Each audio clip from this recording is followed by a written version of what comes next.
Hey lovelies, it's MLP with Lovely Lulu Designs, and in this tutorial I will be showing you how I make this floating memorial ornament. For this tutorial I will be using a cutting machine. However, if you don't have a cutting machine or paid design software, you can check out the supplemental tutorial I made on how to create the inserts using free source design software and then simply hand cutting, which I will link here. Creating the inserts follows the same steps as those in the glittered floating ornament tutorial, so if you feel comfortable with those steps, I will add a timestamp where you can jump ahead on the timeline. After many years of keeping my memorial designs exclusive for my own physical orders, I have decided to make them available as digital items. I've recently added them to my Shopify and Etsy shops, which will both be linked in the description section. With that out of the way, let's get started. For today's tutorial, I am going to be using a 4-inch disc-shaped ornament. So that's the M&M shaped ornament. It's not the round one. I have had some people ask me if I have a template for the 3-inch. I've never stocked 3-inch ornaments, so I do not have the template for it just because I don't feel comfortable selling a template for something that I've never stocked and personally used myself. I am also going to be using these Duralar archival polyester film, which is an alternative for acetate. Basically what this is this is just my transparency film.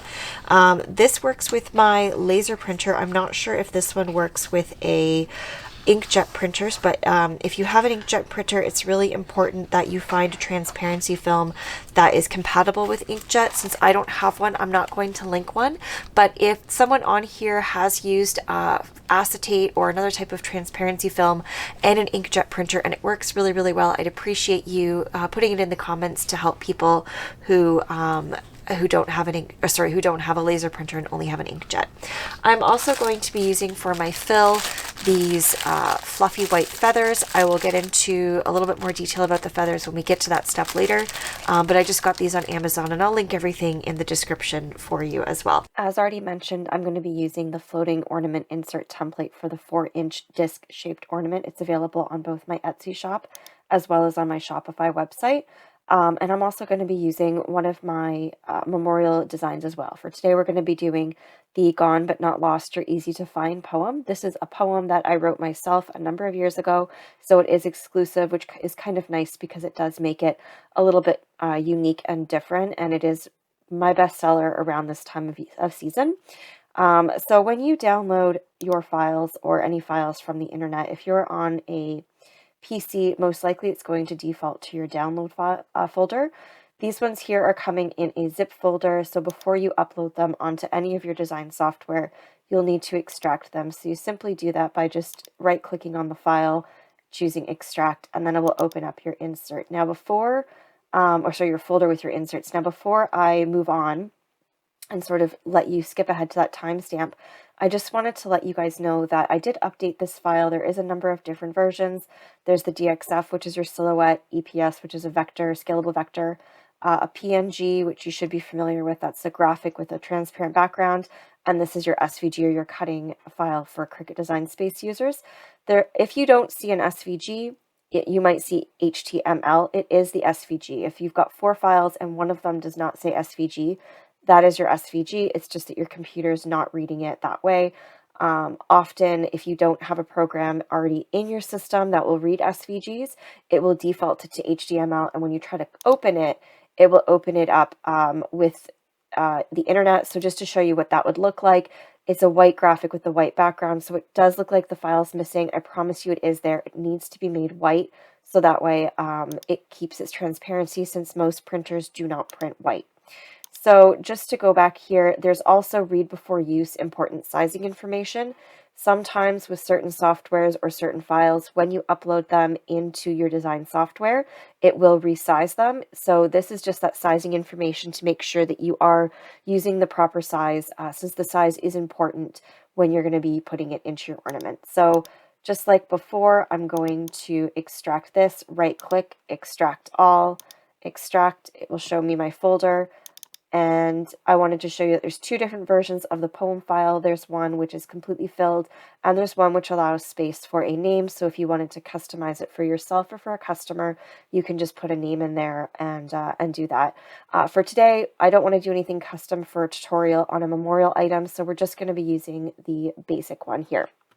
So I'm going to go into Design Space. If you do not have cutting software, sorry, if you do not have a cutting machine or paid design software, check out the tutorial that I made and posted recently. I will link it here for you. This is where you can use free source software as well as hand cutting in order to make these inserts. So just follow those. It's the same concept, just a different design.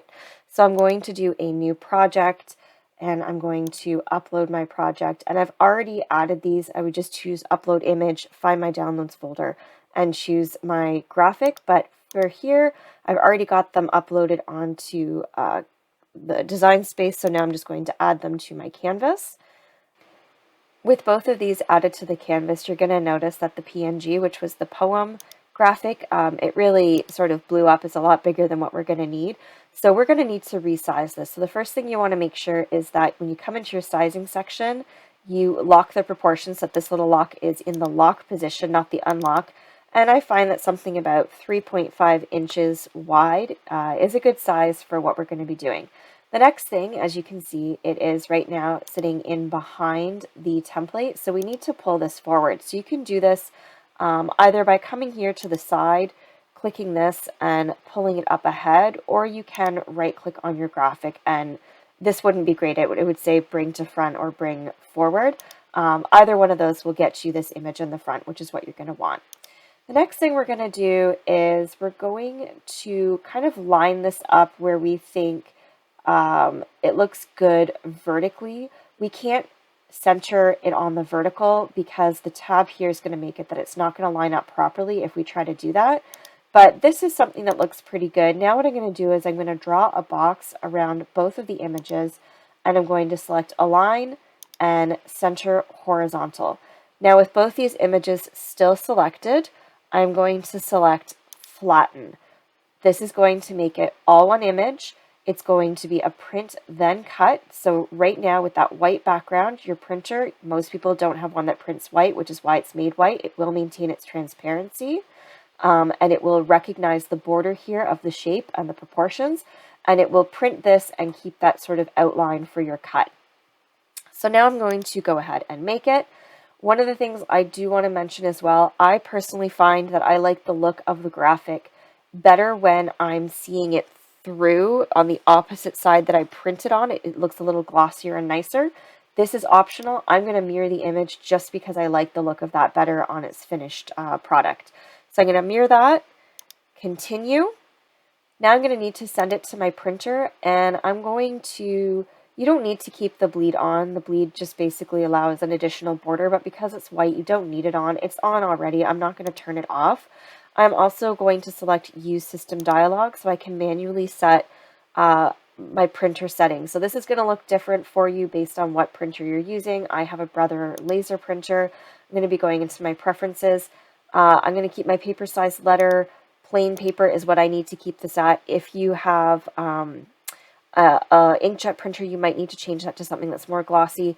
My printer runs hot and will start to melt the transparency film if I have it on anything other than plain printer. The big thing is you want to make sure your print quality is as high as you can get it. So I'm choosing Fine or 2400 DPI class. I'm going to make this, I'm going to keep this one color because I do have a red heart on there. And I'm going to change this to a mixed document because it does the best job printing both text and graphic. So I'm going to keep that as a mixed. And then I can just say OK and send that to the printer. The settings I'll be using for my Cricut is going to be the plastic foil acetate setting. So I'm just going to select this setting here, leave it on default pressure. It's going to do 2 passes. I'm just using a regular blade, and then it will cut the file for me. With my insert printed and cut, I am going to now put it into the ornament. So this is the 4-inch disc or M&M shaped ornament that I showed you earlier. Regarding a supplier for these, I actually currently don't have one that I would like. If you know of a good supplier for the acrylic 4-inch ornaments, please share it in the comments section, or even the glass ones. I personally like the acrylics because I know a lot of families have young kids, or when they store things, accidents can happen. So I do prefer the acrylic, but if you could leave that in the comments, that would be really helpful as well. So in order to insert it, we're just going to take it and we are going to roll it, keeping the tab part up. And we're just going to take that And what I like to do is I like to sort of look at the quality of the ornament itself, and if there's any big imperfection, I'll put that part on the back. This one looks pretty even on both sides, and I'm going to hold that tab to kind of keep it in place, and then just pop it open like so. So now we have the insert inside the ornament. Now what I'm going to do is I want to backfill this, so fill it in behind the insert with some feathers. So I've chosen these ones here, which are a fluffier feather, which I got off of Amazon. I have purchased them from Michael's in the past as well. I just wanted to show you really quickly. Basically, this is what they look like, but the one thing I do want to mention is that not all of them are totally completely fluffy. Sometimes they have these sort of rigid parts here, which I don't like. If I have a feather that has that, I'll often just cut that piece off. Also, if it has like a longer quill or a discolored quill on the bottom, sometimes these can be a little bit yellowish. I'll cut that part off too, just so it makes it a little bit of a nicer looking fill inside. But I am going to use the new ones from Amazon. I want to see how they are. I haven't used them before. So I'm just going to open this up. Well, first and foremost, the bag grip. So I'm just going to pull a few of these here out. And these look really nice. These are nicer than the ones at Michael's. As you can see, they're a lot more fuzzy and fluffy. They don't have as many of those like rigid spots on the top. I found a lot of the ones from Michael's did. But they do have a little bit prominent quills on the back. So I'm just going to take a pair of scissors and just snip that down a little bit just to make it a little nicer. So in order to put your feathers in, what you're going to do is you're just going to take your finger and you're going to put it on the tab of the insert, and you're going to hold it towards the front, and you're just going to take your feather and you're going to put it in behind. And you're just going to do that with as many as you want until you are happy with the fill.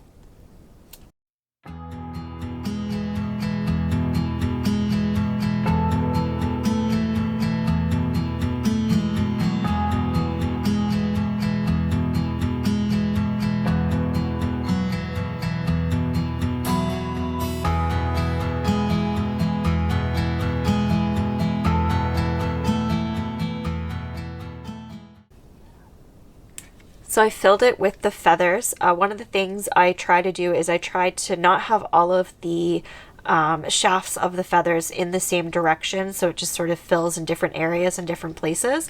I also try to make sure that I am stuffing it so that there's no feathers sticking out. If you have a few that you're having a hard time with, you can take your scissors and just sort of stuff it down with, and then I kind of re-fluff it back up a little bit so the back is nice and full.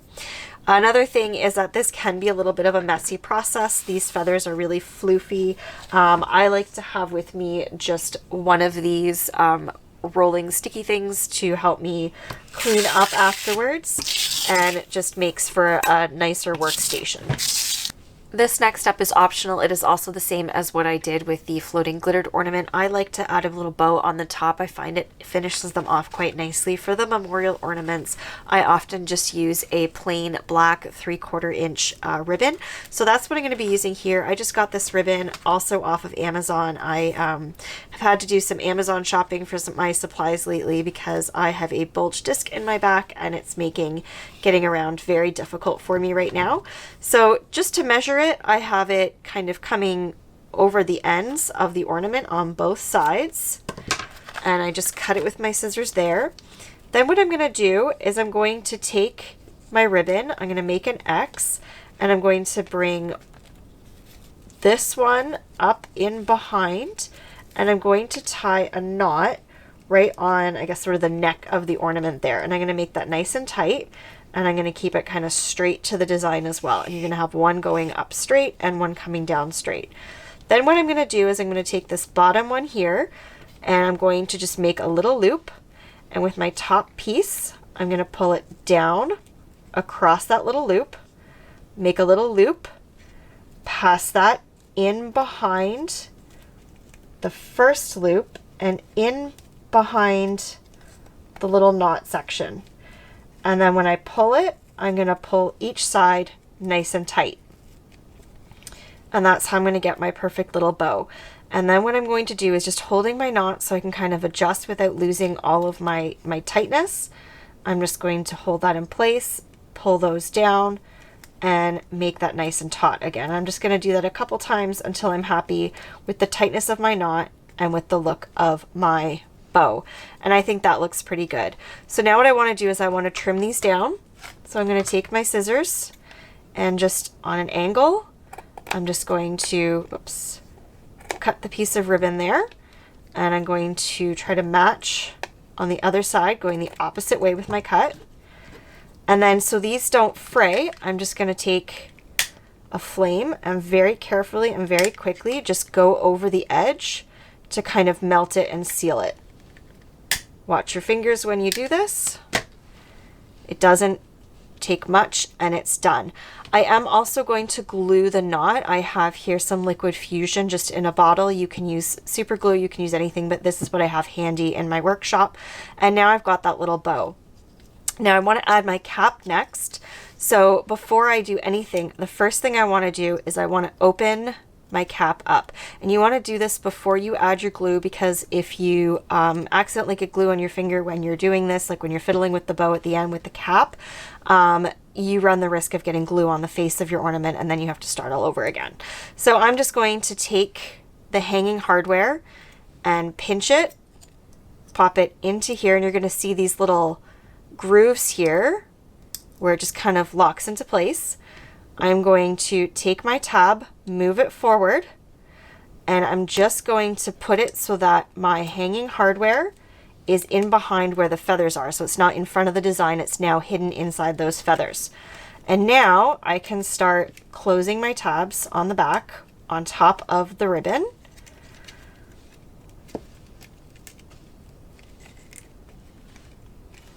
And then for the ones right by the bow, I'm going to press them down, and I'm just going to take some tweezers and kind of try and get them in behind the bow just a little bit. Just pull that bow a little bit forward. Once you're happy with your bow, that's when you're going to add your glue. So I'm just going to glue a little bit in behind on each side of the ribbon, or each side of the bow, should I say. And this will seal it and prevent it from opening up on your customers later. And then your last step is going to be to add your hanging ribbon. So I like to make mine a little bit longer. You just take them, take the two together, make a knot, pull it tight, and then I just take my scissors, cut them together, and once again with the flame just to seal that. And then you take from the front, you push the opening into the back, open up a loop in behind, and you take your ribbon, pull that through. And while I'm pulling this tight, I just make sure that I kind of keep my cap down so it doesn't accidentally pull it open.